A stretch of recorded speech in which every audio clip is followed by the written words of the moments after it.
Okay, welcome again.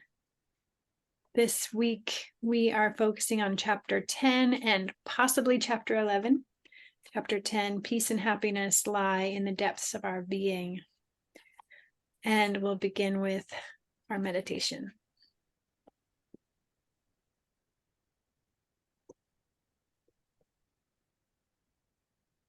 So first allow the body to settle.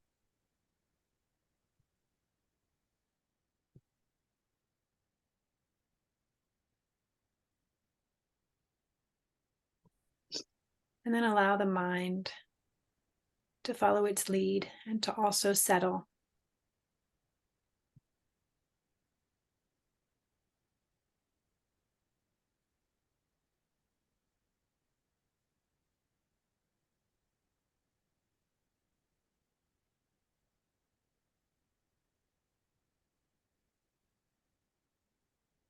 And as the mind settles with all of its content, notice what remains and rest in and as what remains.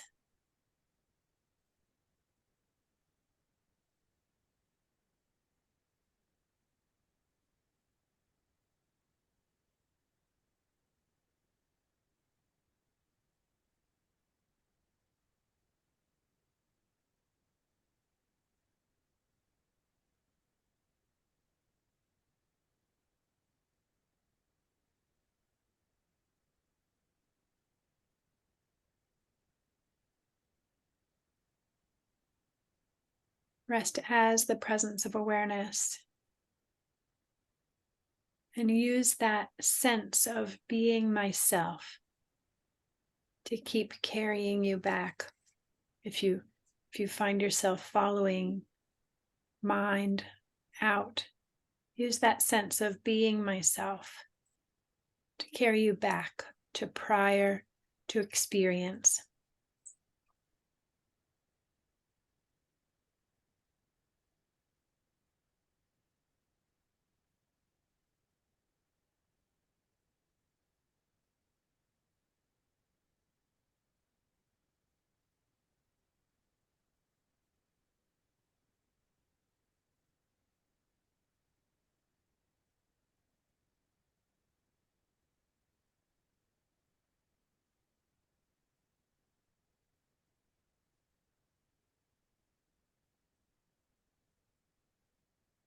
And notice how this presence of awareness that you are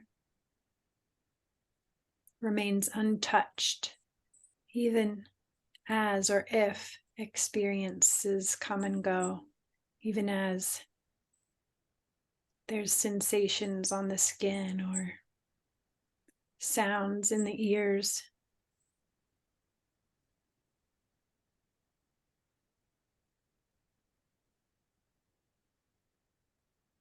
Light filtering through the eyelids. Notice that the presence of awareness, that sense of being myself,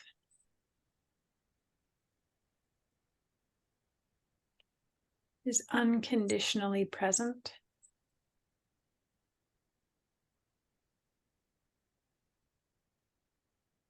And unchanged. And one more time, let's rest.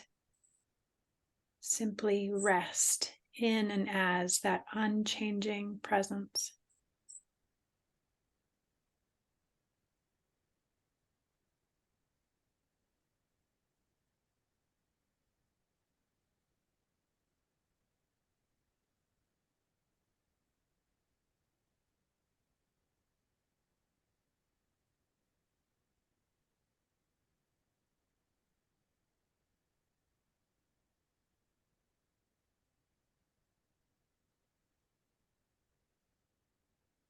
Invite some deeper breaths in to awaken the body again.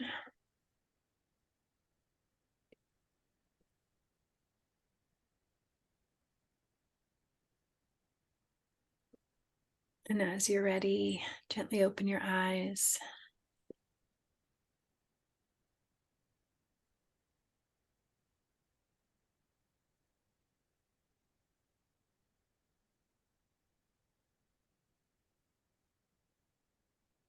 And I'll open us for shares if there are any shares from the meditation.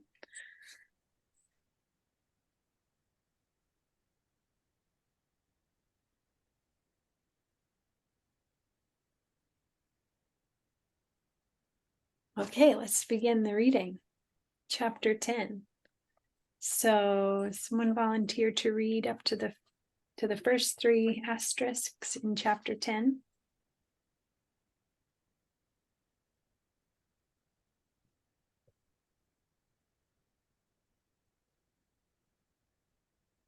I can read first. Okay. Great. Chapter 10. Peace and happiness lie in the depths of our being.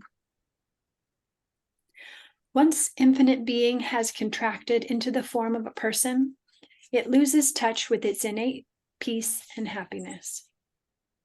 For this reason, suffering and the search for happiness inevitably accompany the forgetting of ourself. This search can never be satisfied by the acquisition of an object, substance, activity, state of mind, or relationship. Peace and happiness are the very nature of ourself when it is no longer limited by experience. Relieved of limitation, our true nature simply shines by itself. The feeling of being myself, or the knowledge I am, is a treasure that we all carry around with us without realizing it. It is our true wealth. We are like one who shops for colored stones in the market without knowing they have a diamond in their pocket. The peace and happiness for which we all long reside in the simple knowing of ourself, in the knowledge I am, in the awareness of being. Suffering ensues when we allow awareness of objects to eclipse awareness of being. Happiness is revealed when we allow awareness of being to outshine awareness of objects.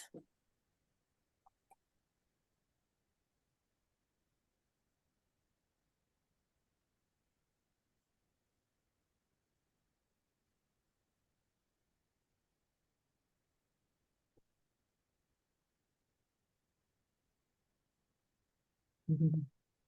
Let's discuss it.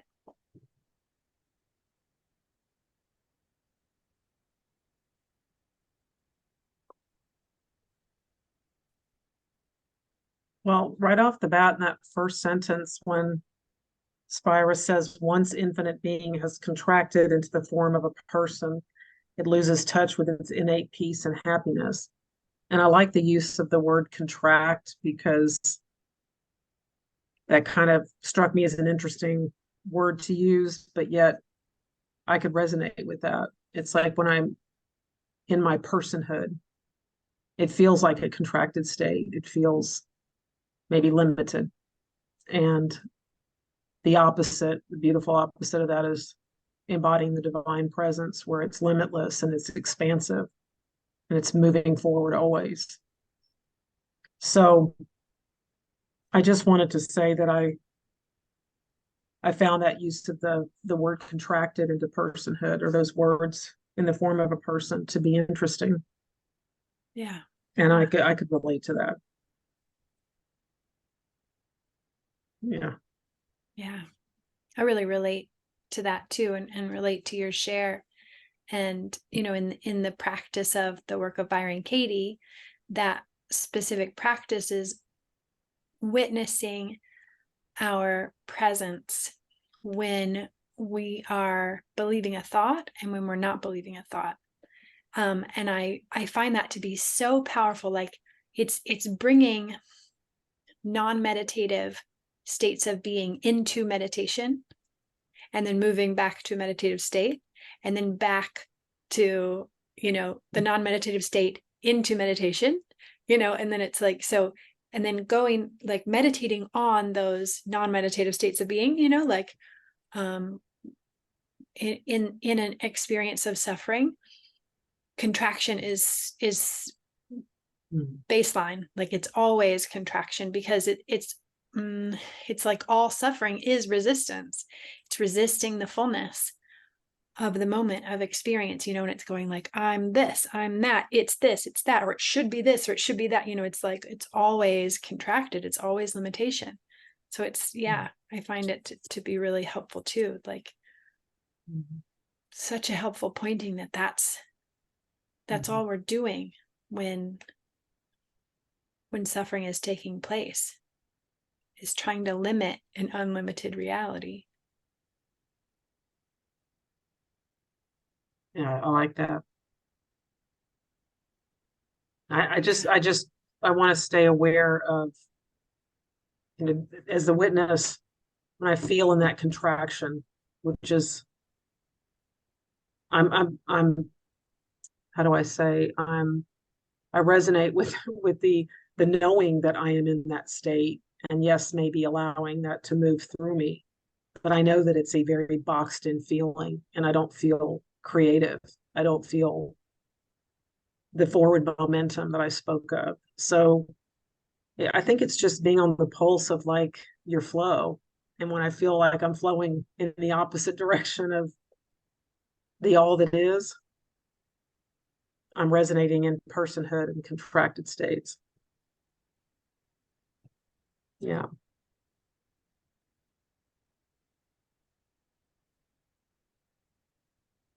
Yeah.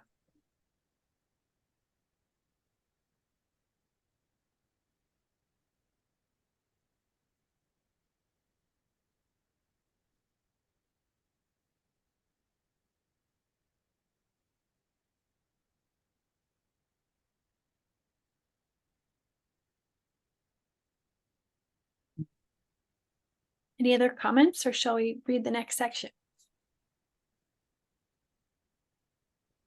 Moving on.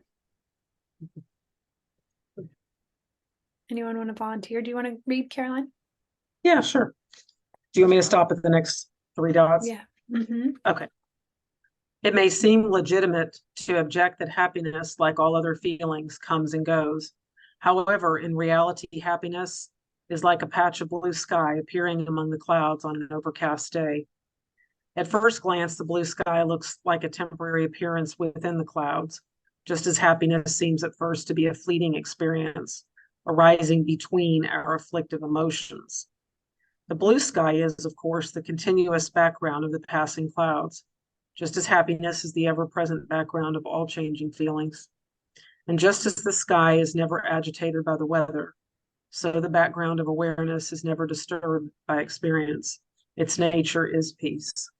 The clouds add nothing to the sky, just as the experience adds nothing to our true nature of awareness. Our true nature is complete in itself. It needs nothing from experience, and is thus happiness itself. This does not invalidate experience or imply we should not attend to it. It simply suggests that it is a mistake to invest our happiness in it. The sky never changes, although it is the very stuff from which the clouds are made. Just as awareness is not modified, enhanced, or diminished by experience, although it is the substance of experience itself. All the great religious and spiritual traditions recognize that awareness of being shining in each of us is the experience of being myself, or the knowledge I am is happiness itself. The peace and happiness for which we long above all else and habitually seek outside ourselves, reside in the simple knowing of our own being as it is.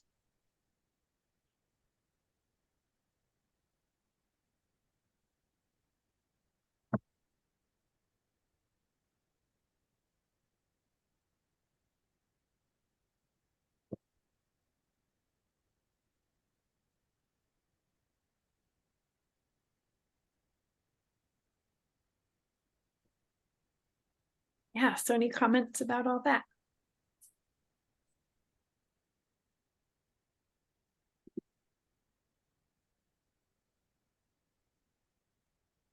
I had a question mark by several paragraphs that I read in this that brought up things that I like.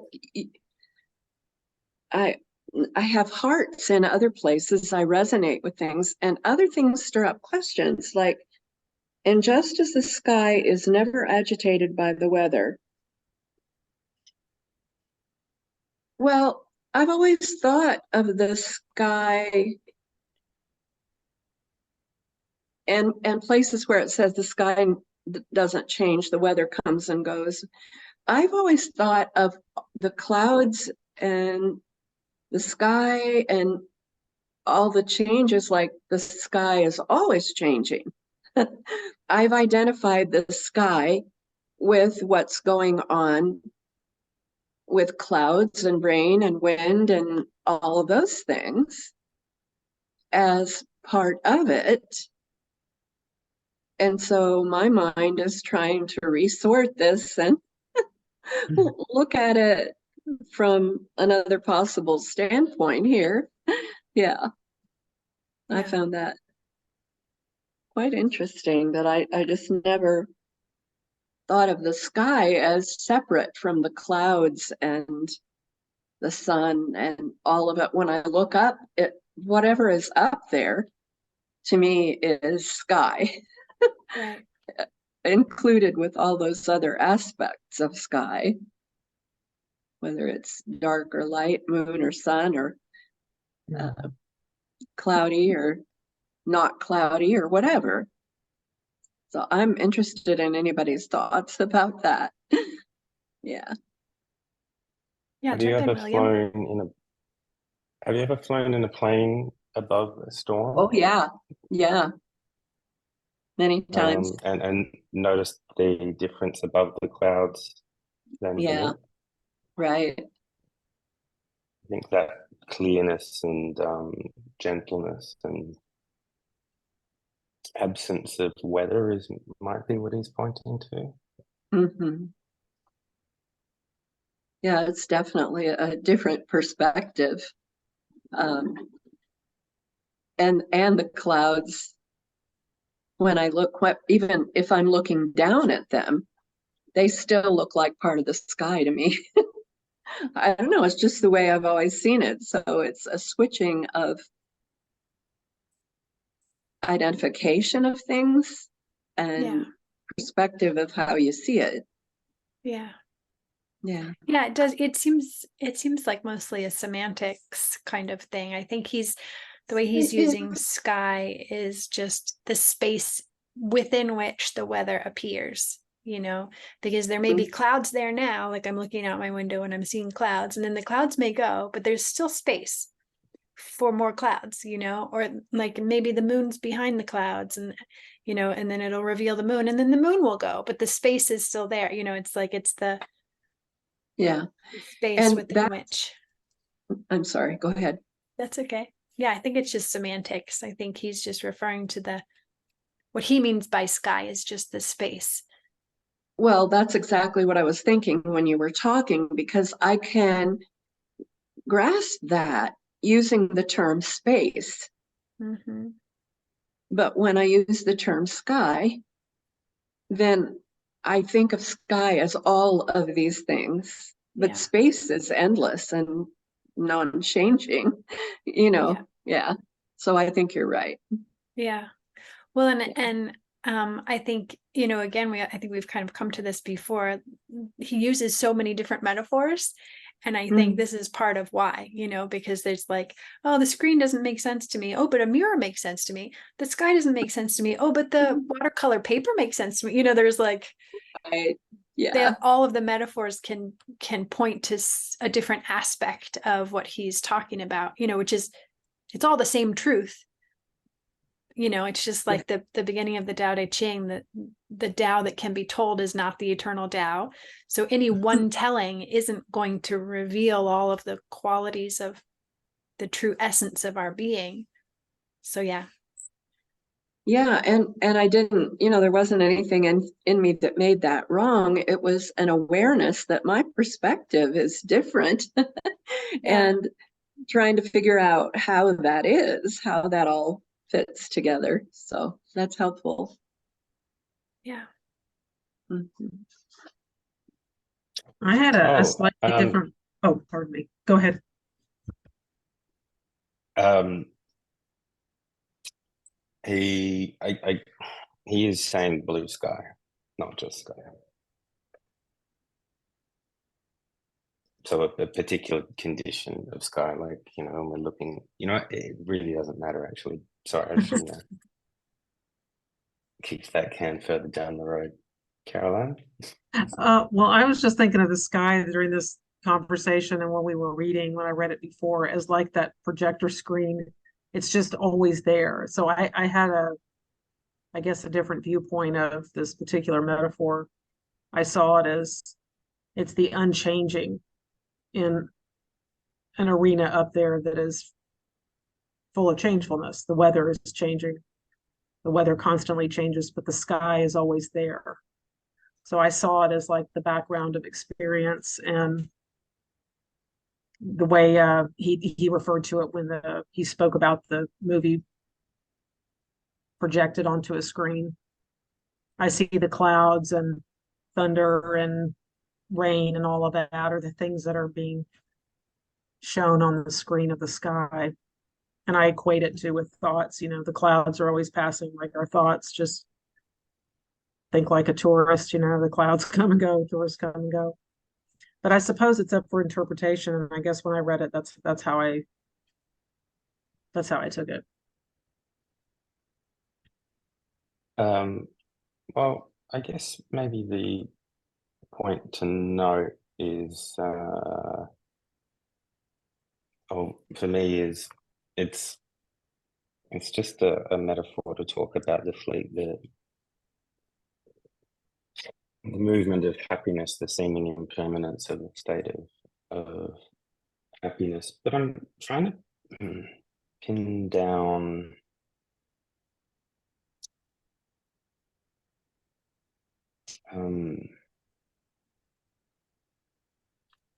for me, happiness is a tricky word to talk about. Mhm.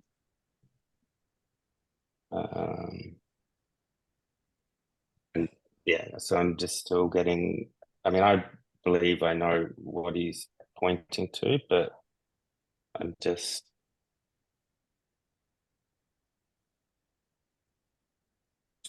I don't actually know how to finish that thought. Sorry.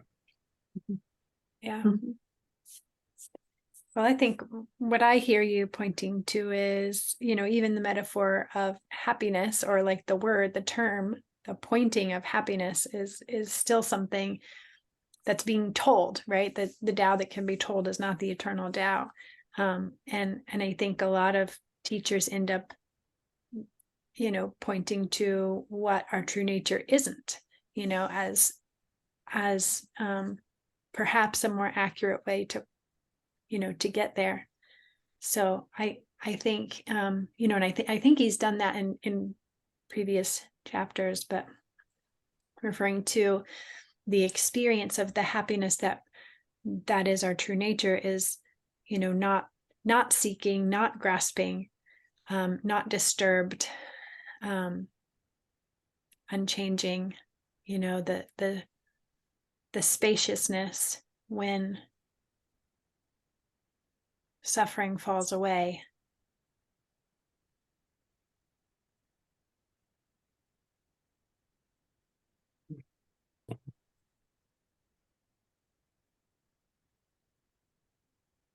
You know, I think it's particularly not like happy, happy, happy. I'm so happy, you know. I think that's not our true nature, you know, like it's really just, it's undisturbed. It's solid, it's grounded. It's like, I know I'm okay because I'm eternal. Cannot be I think harmed. Yeah, go ahead, that Spirit Song. another aspect of semantics, because using the word peace, it is more aligned with that state that I think of as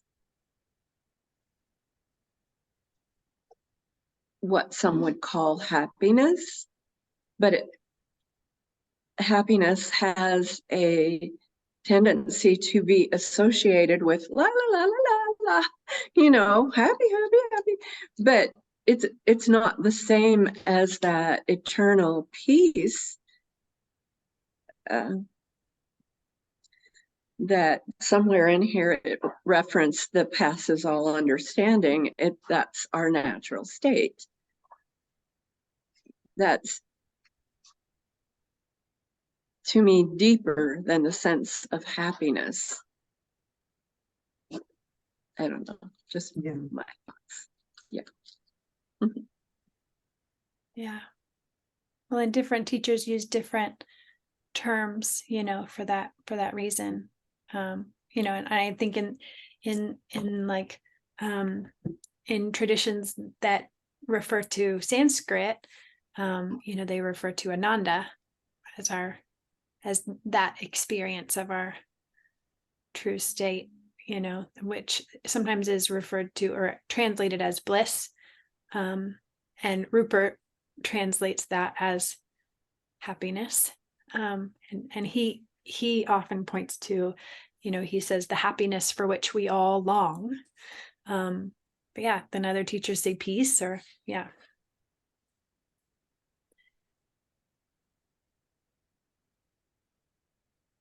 I may be completely in the wrong here, but I do not resonate with his statement of all the great religious and spiritual traditions recognize that awareness of being in that second to last paragraph. I didn't grow up in a religion that ever saw peace as anything you could manifest on earth. It was when you die, if you're lucky enough to go to heaven, that kind of stuff. And maybe that's a little wound in me or something to read that, but I can't imagine he's referring to religious institutions. And the New Testament is stated by Paul as saying the peace that surpasses all understanding. It's a beautiful quote, but one has to interpret that from a divine perspective, which is not present in Christianity, not in traditional Christianity. So anyway, I may be off on a limb here and letting something rub me the wrong way, but when I read that, I was like, no, not all religious traditions teach this. I've had to unlearn everything that church taught me growing up to know who I am. That's not where I found God. I found God when I left church. Yeah. Yeah. So anyway, thank you for letting me share that. Yeah. Yeah, I don't think he's referring to, whatever it is that you grew up in either. And I don't know if it's Christianity. I mean, I grew up the in word that, church.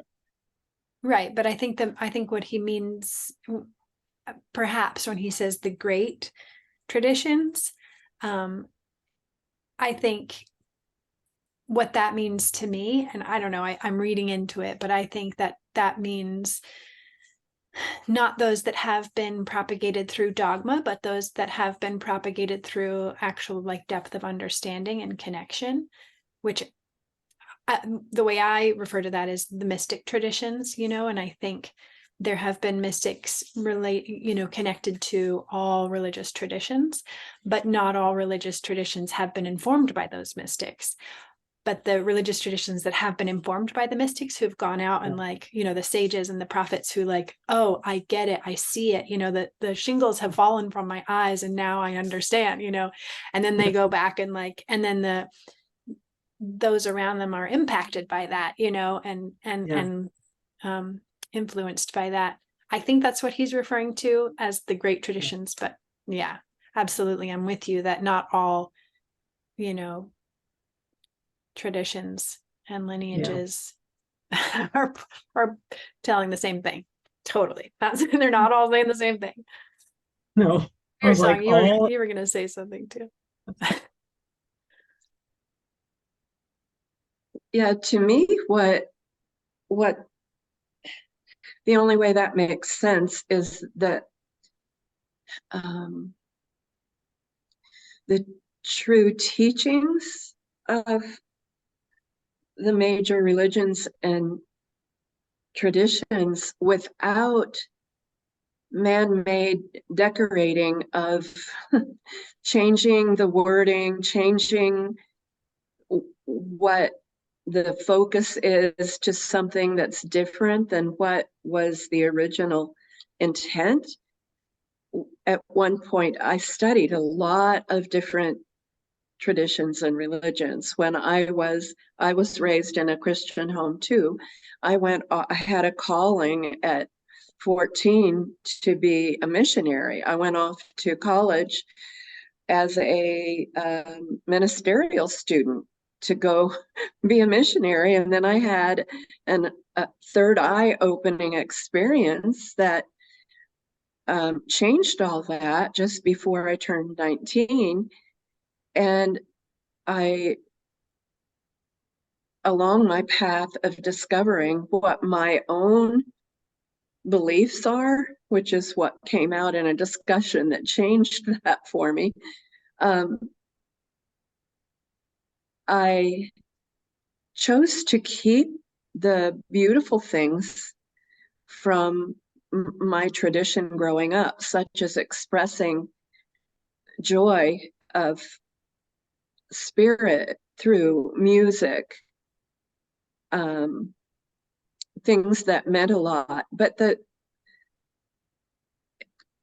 every religion or tradition that I studied, for me, at its core, what it was teaching was that, in my paraphrasing, we're all sparks of the divine. We are here as love, to be love, to share love. And that's what, for me, the essence of each one came down to. The different groups that come out of each faith or tradition go a specific way according to whatever human beings are leading that aspect. And then it becomes really distorted and not what it was taught as in the heart of its essence. That's my perspective on that.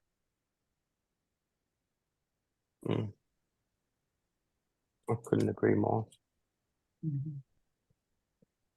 I'm sorry, William, I didn't hear you. Oh, I couldn't agree more.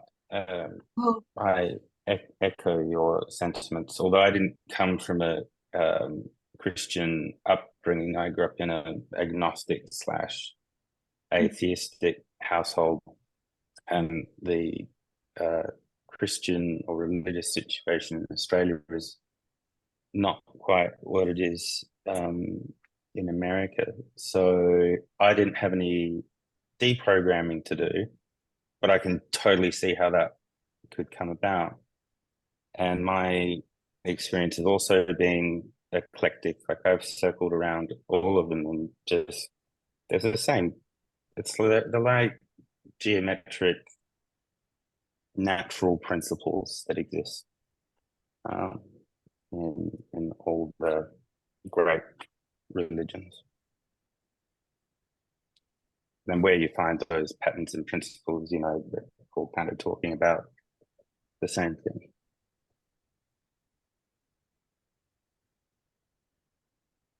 Yeah. Thank you.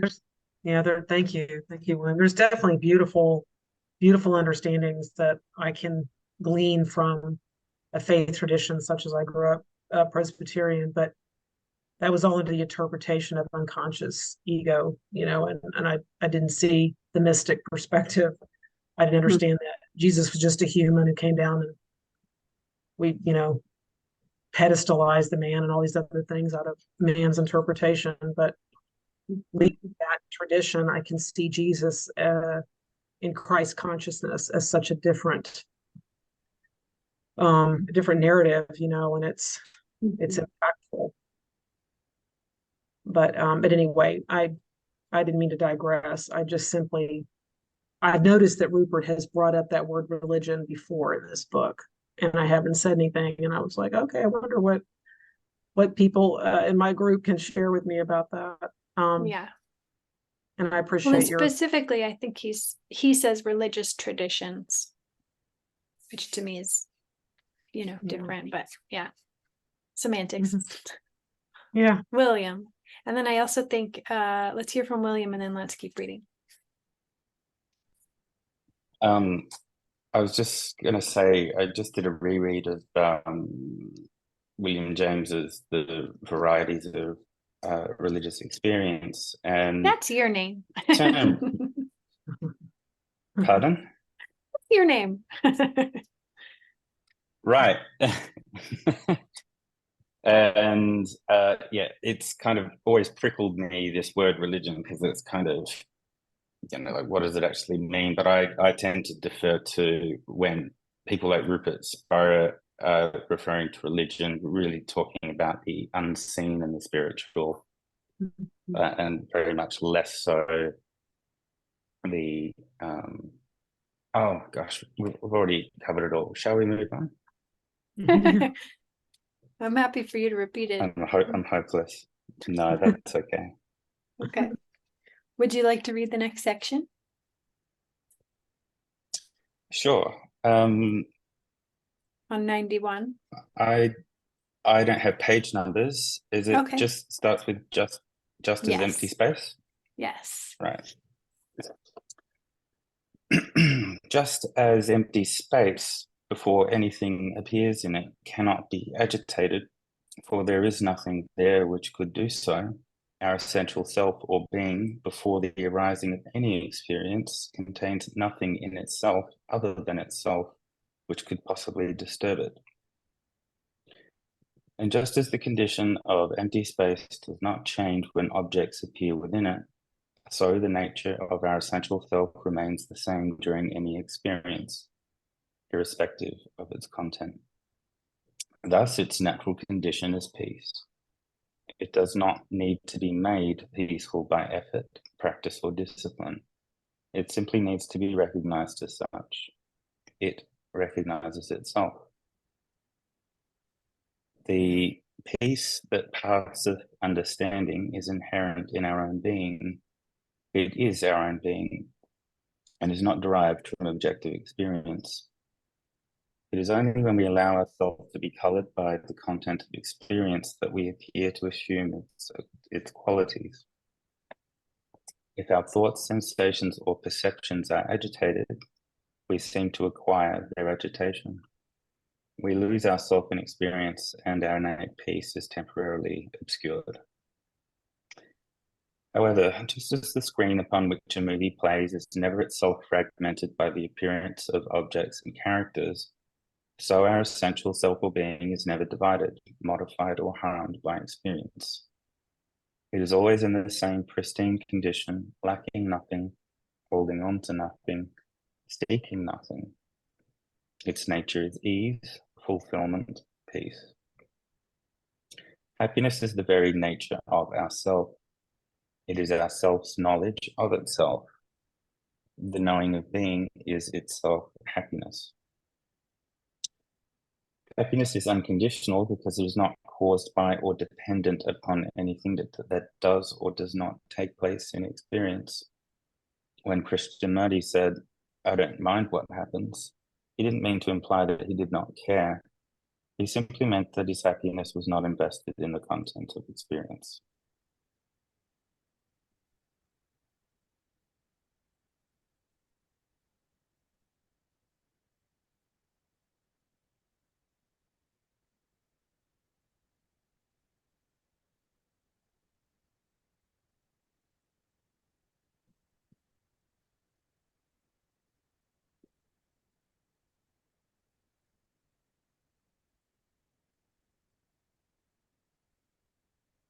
All right, let's open that up.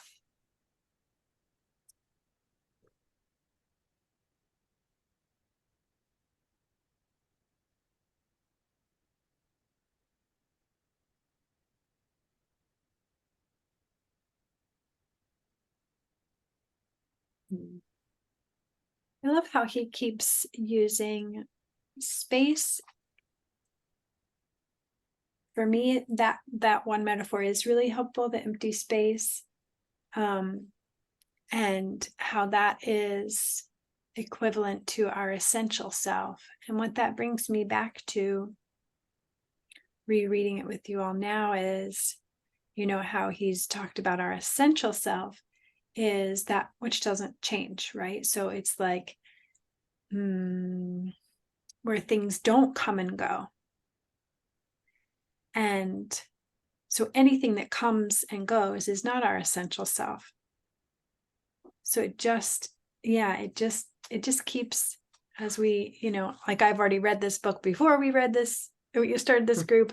I read it again, you know, before this call. Now I'm reading it. It just keeps settling in more and more. And I just really appreciate, like, oh, our essential self doesn't change. Because that is what our essential self is. It is the part of us that doesn't change. And the metaphor of space is really helpful for me.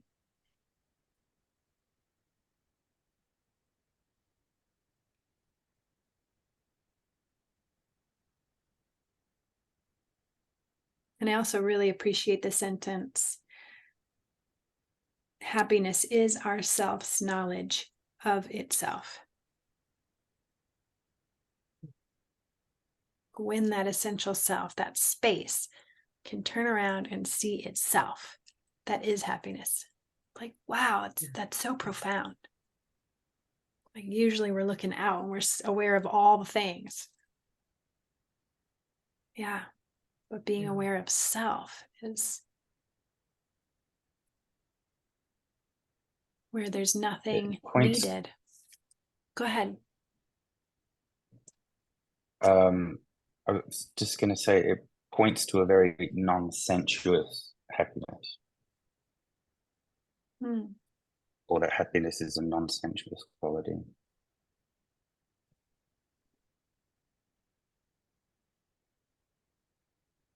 As in, like, not sensations, not connected to sensations. Yeah. Yeah, I think it's prior to sensations. I think sensations would be counted as an experience because it comes and goes. Yeah, that's interesting.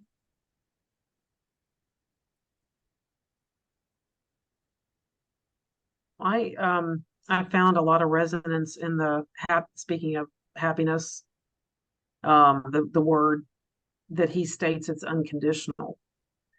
And I don't know that I've digested happiness in the same space as unconditional, because I mean, there's so much truth in that.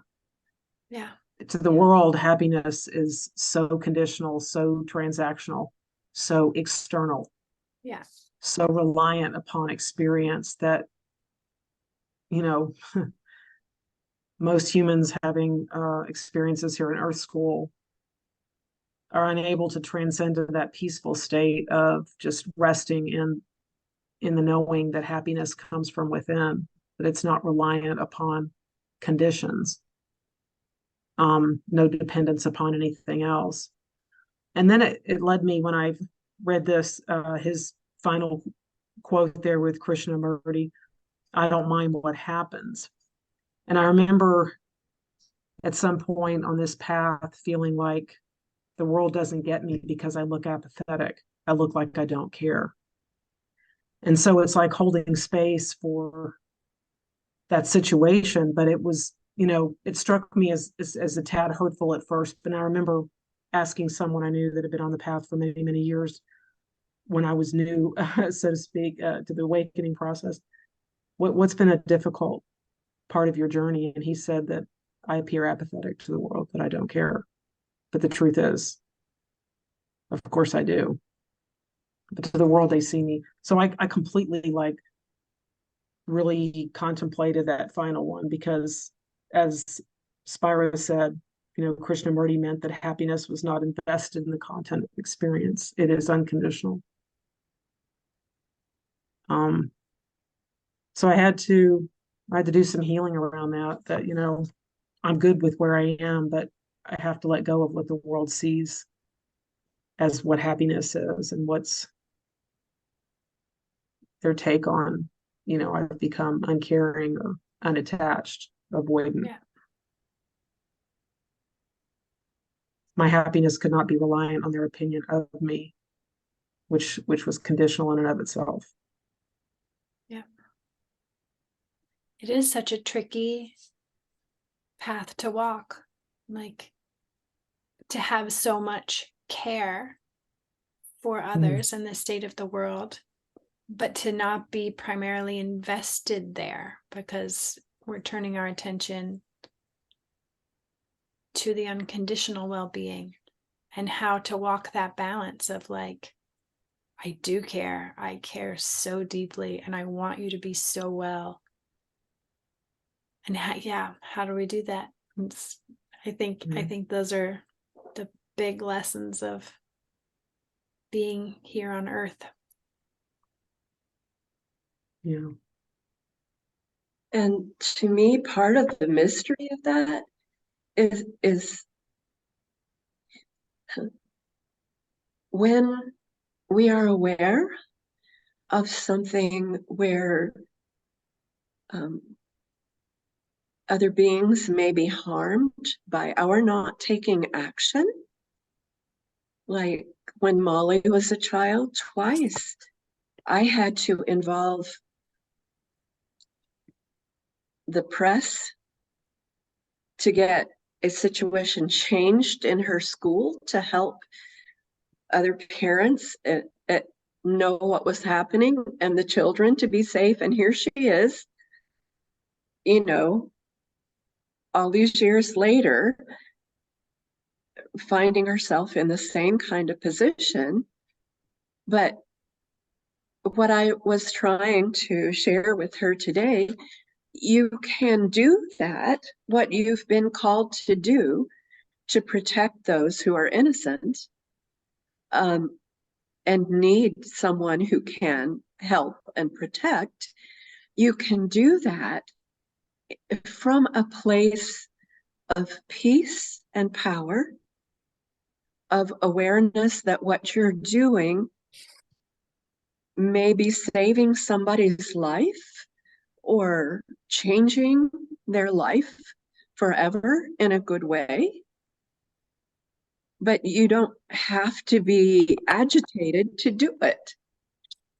Yeah. And yet, for me, my own experience is that I can't sit back and not do anything because, well, everything's unfolding as it's supposed to, you know, where a part of me knows that.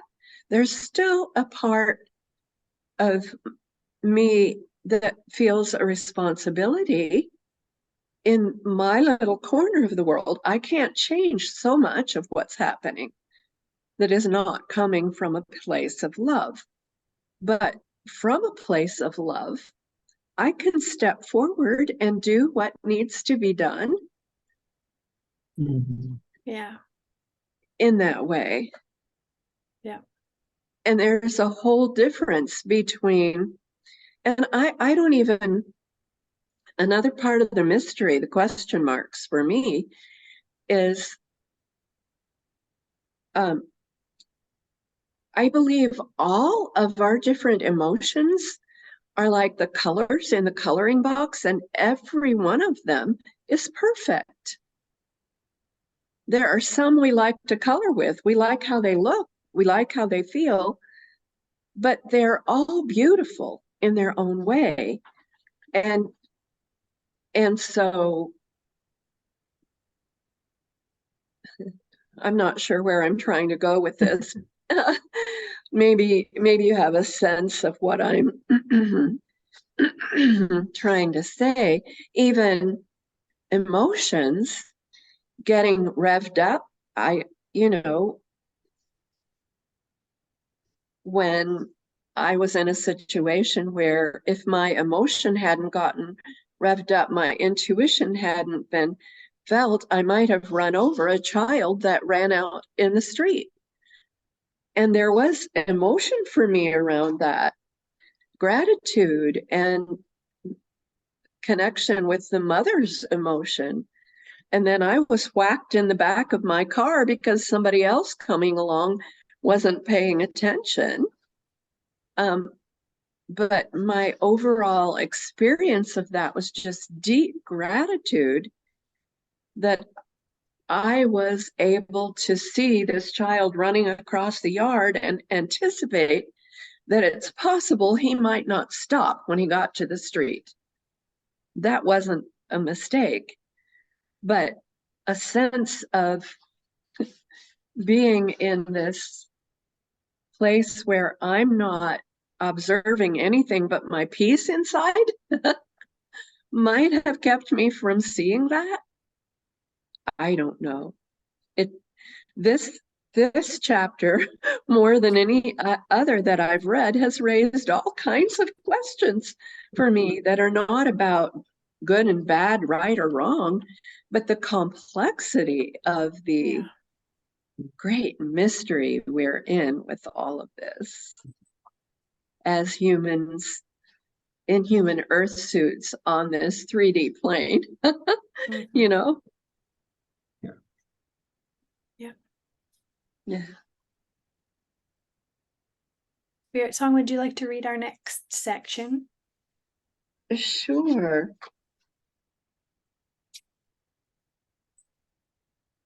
'93, right? Yes. If happiness is the nature of our true self, of ourself, pardon me, and like ourself, remains present throughout all experience, we might wonder why we do not feel at peace and happy all the time. The answer is simply that our innate happiness is obscured, at least partially, when we allow ourselves to become lost in the content of experience. And as a result, we cease knowing ourselves as we essentially are. The forgetting of our true nature eclipses our innate happiness, and suffering follows. We may not feel at peace and happy all the time, but even in our darkest moments, the longing for happiness remains. This longing is our true nature shining in the midst of suffering. It is ourself calling itself back to itself. There is either happiness or the longing for happiness, but never its absence. However, happiness cannot be known objectively. In order to objectify an experience and name it, we must first stand apart from it and know it at a distance. Just as one cannot take a step away from oneself, so we cannot separate ourself from ourself and know its innate happiness as an objective experience. By contrast, unhappiness is a mixture of thoughts and feelings. It is always known objectively. We cannot know happiness, we can only be it. We cannot be unhappy, we can only know it.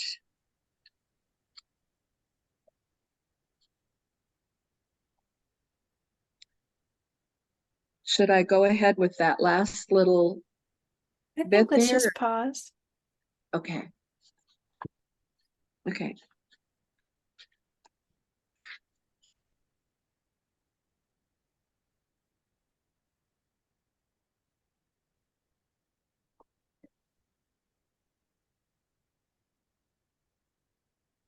Okay, let's discuss. What do y'all think of those last two sentences?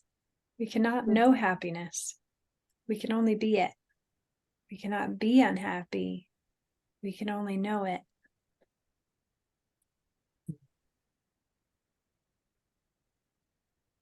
I kind of thought of like happiness as a state of divinity and unhappiness is a state of personality or personhood.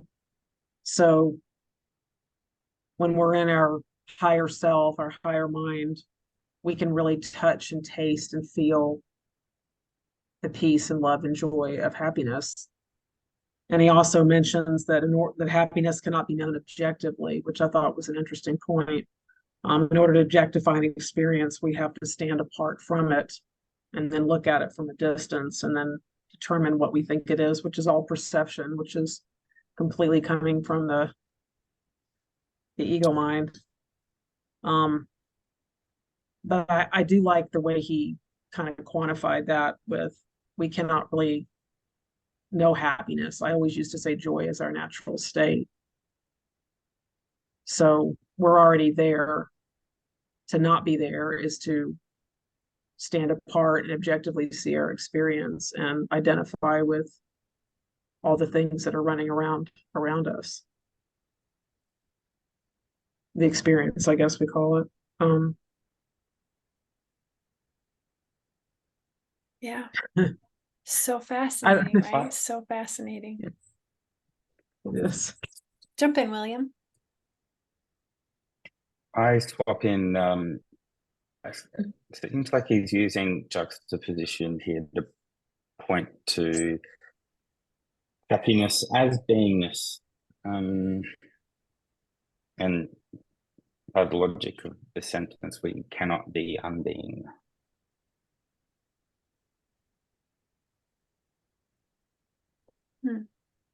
Yeah.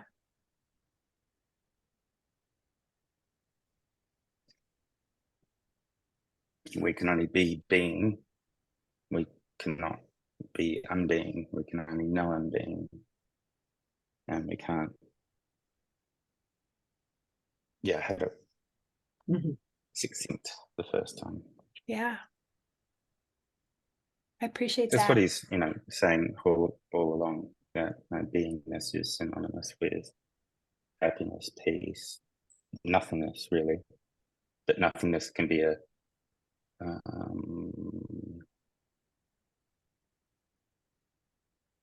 unsettling term for some. Yeah. Yeah. Yeah, it's something I've actually learned a lot about the experience of nothingness through Rupert's teachings. This is a little bit of a tangent, but it feels relevant. Like some of his pointings are like a lot of the nothingness that we kind of fear is, like for instance, death. When we fear death, our idea of death is the absence of awareness. So that would be the dissolution of our nature, of what we are. And that's what we think what would happen at death. But when we think of the experience of sleep, that is often something that's like, oh, I love the experience of sleep. And that's because awareness doesn't disappear, but awareness is aware of absence. And so what we're afraid of in death is the absence of awareness. But what we long for and love in sleep is the awareness of absence. And we don't actually ever experience the absence of awareness, because awareness is what we are. So what we fear in death is losing ourself, but ourself is awareness. We can't be aware of losing ourself because we are awareness. So anyway, I really appreciate that pointing of like, what we often long for is the awareness of absence that we experience in deep sleep. And what we're terrified of is the absence of awareness, which we never can experience anyway. Wow. That was deep, BJ. Thank you. It was good. Good. I like that. Me too. I have to think on that. Yeah, I have to think about that.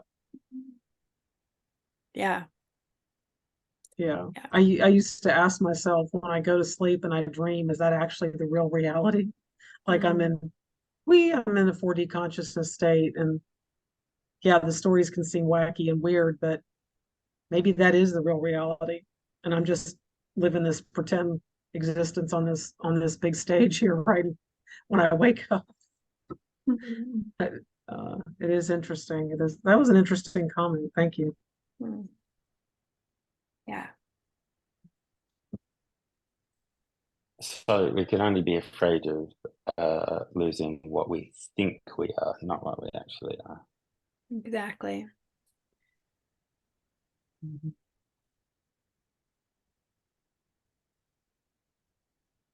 Which I also think is just part of our freedom. It's just creator experiencing creator's freedom, which is to terrify itself with what doesn't exist. Because the only thing that exists is good. It's all good. But you really have to find that out, because it can really seem like, it's really convincing that it's really convincing that it's not all good. But then is perhaps the task at some level, because there is suffering and affliction, to not wish it otherwise, but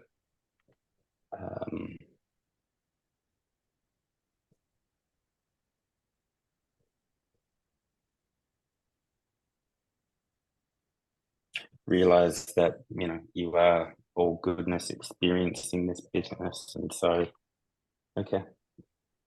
Yeah. Yeah. I think so.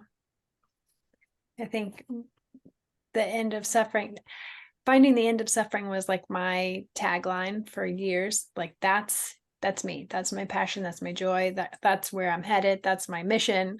Finding the end of suffering, like tracking it down for myself, sharing it with others. You know, the way I express it now is different. I point more towards freedom, the freedom of our true self. But yeah, finding the end of suffering is never out there.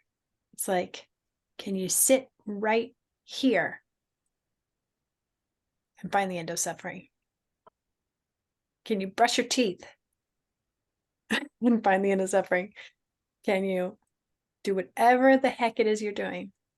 You know, writing your paper, that's, you know, for school, whatever the thing is, this is it. It's always here. And it puts me in mind of another quote from Rupert. He's got good gems.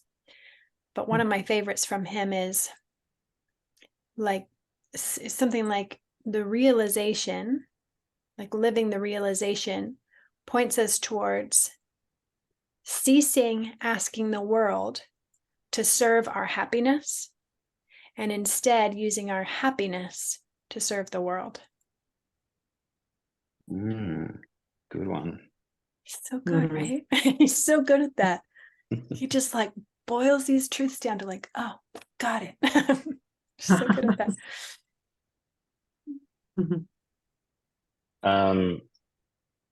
This reminds me of a quote, which I think is perhaps in the same vein, that the problem is not that there are problems, it's expecting.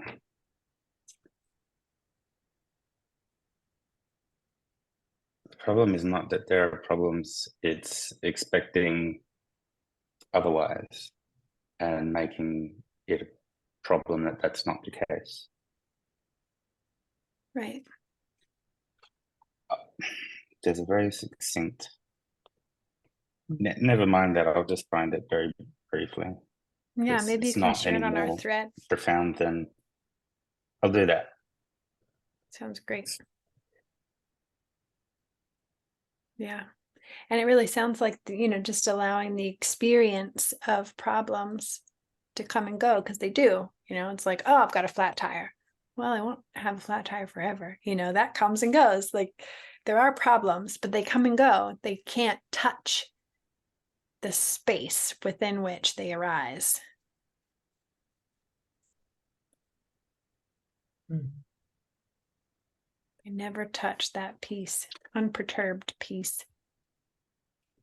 And then also perhaps happiness is not the absence of problems. Absolutely.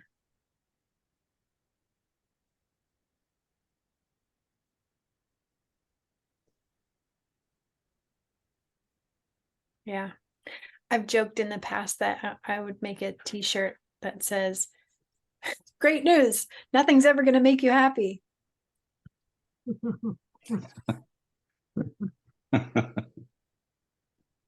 I'd wear one. I would too. It's a good conversation starter. Yeah. Anybody want to read the last section? Oh, go ahead. No, I was just looking at a thing I've got clipped up, and it reminded me of the relax, nothing is in actually, that's less relevant. Never mind. Sorry. Me and my mouth words. You got good mouth words, William. Anybody want to read the last section? I can. Instead of being aware of thoughts, images, feelings, sensations, and perceptions, we may simply be aware of ourselves. We rest in the feeling of being or the knowledge I am. In this self-resting, the ordinary, intimate, familiar self that we always and already are, but often overlook, is simply revealed. This unlimited, ever-present, impermeable, and inherently fulfilled being that we essentially are cannot be attained by effort, practice, or discipline. It loses itself in its own activity and then returns to itself. It overlooks itself and then remembers itself. It is concealed and then revealed. We do not have to go anywhere or do anything in order to be in touch with the peace and the happiness that are the nature of ourself. We simply notice that we are that. It is for this reason that the sage Ashtavakra. Thank you, said happiness belongs to that supremely lazy person for whom even blinking is too much trouble.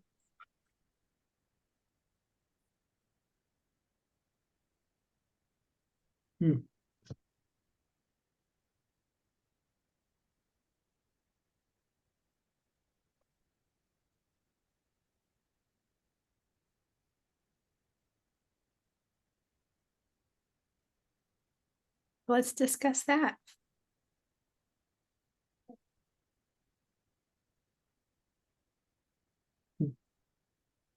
For me, I love that supremely lazy quote at the end, that like what that points to me is like the I doesn't blink, right? The I am, it's the body that blinks, right? And so I think identification is like thinking we have to go around doing all the blinking and doing all the talking and doing all the whatever the things are that happen. And I think that the supremely lazy, I think what he's pointing to, Rupert at least, I don't know Ashtavakra, is the unlimited, the non-identified. I think unlimited is, at least in my understanding, is synonymous with not identified as the body. And still allowing the body to do what it does and breathe itself and the heart to beat itself and the body to get hungry and then, to notice, oh, look, there she goes. She's off to walk to the refrigerator to see what there is to eat, Like, but it's a mistake to call this me. This is not me, because this comes and goes and changes, it's got a rash today and it doesn't tomorrow. It's not, it's changing. It's not my essential self.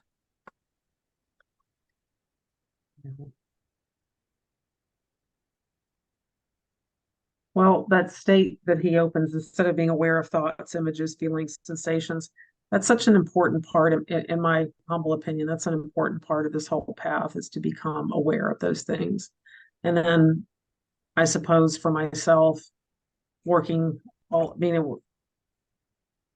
consciousness is able to elevate once I am aware of all those thoughts, and then I can rest in the isness of who I am.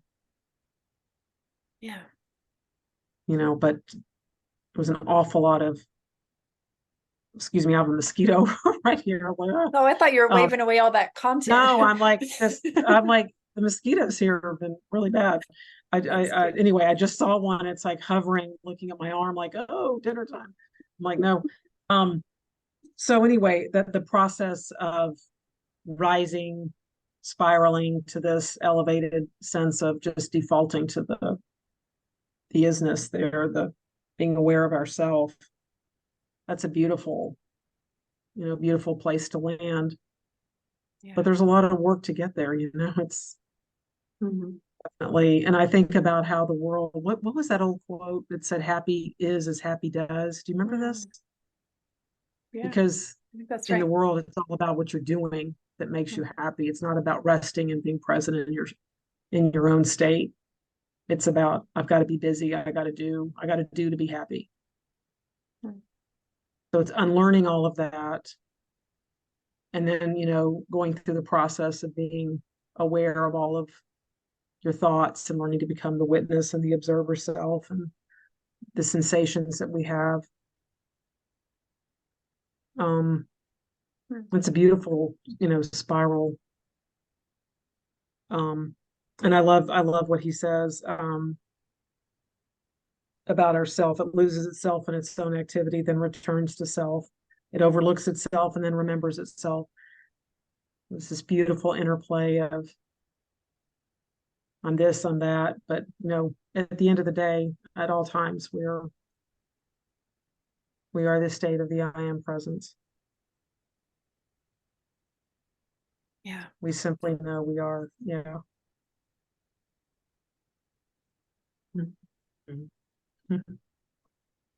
Another way that I have often used the phrase I am for myself and when I'm doing healing work that sometimes resonates in a place that somehow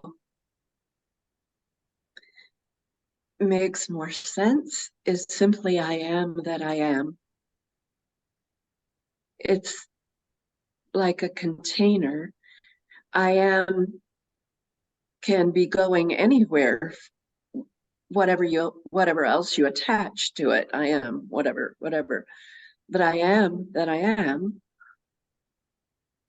comes back to, at least for me, I don't even know where that term came from. That's a curiosity now. I'd like to know. But I am. I am, I am that I am. I It's am. the only way. Pardon? It's the only way of saying I am this without calling yourself a thing. Well, in the Bible, Moses was the first to speak that. It was a burning bush situation, and God spoke, I am. And so I've only been able to reference it through the very early Old Testament readings, but I know it's got another lineage somewhere. Mm. But God put that out there to Moses, who was a conduit for, like a channel, for God, that I am, and there's nothing that needs to follow that. Mm-hmm. Yeah. I'm sure it's been around longer than that, but Mm-hmm. that is referenced in the story of Moses and the burning bush. That's what I remember too. Mm-hmm. I'm not super familiar with Bible teachings. I do know of Moses. I didn't know that the burning bush story was the first case for the I am that I am. But nothing. It strikes me that I am that I am is kind of like I am nothing. Or it's I amness exclaiming itself without being a thing. I am no thing. Like that's God's introduction. Yeah. Mm-hmm. Yeah. I think so too. It's like I am that which defies description. So find out for yourself. I can't describe it, but you can experience it. Which to me points us back to, the mystical traditions. the direct experience of the teachings.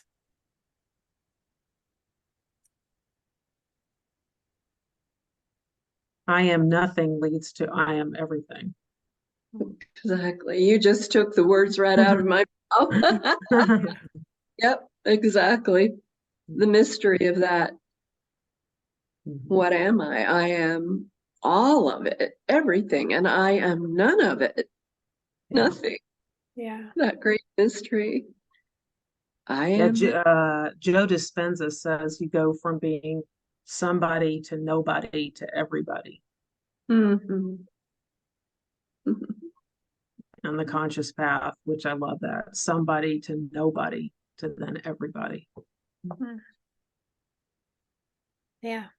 Well, to me, that kind of tracks with what Rupert's been pointing to in the arc of this book, that that you have to sort of pull back to just be this presence of awareness first, detach, disinvest in order to find what's prior to all of that. That's sort of the nobody. And then once we find that, we find that what this is made of, that I am is made of, is the same as everything is made of, but you have to find it first before it's all mixed with everything else. You have to find that, and then you're everybody. So there's like this ebbing in and back out. Yeah. Well, any final comments for tonight's study? Looks like one chapter was plenty, even though it was shorter. Yeah, thank you. Thank you. Thank you, everybody. It's a learning opportunity here every Wednesday. I enjoy it. And thank you for y'all's input and thoughts. Yeah. Yeah. Likewise. I'm just deeply grateful. I always am so enriched by hearing everyone's perspective, and it's truly a blessing in my life. Thank you all.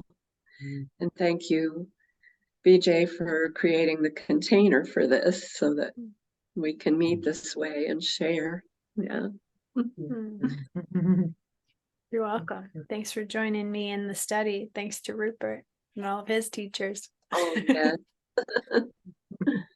Yeah. See y'all soon. Okay. Thank Thanks, you. everyone. All right. Bye. Have a good day, William. Yeah. Yeah, you too. Yeah, thank you. All right. Bye. Mhm.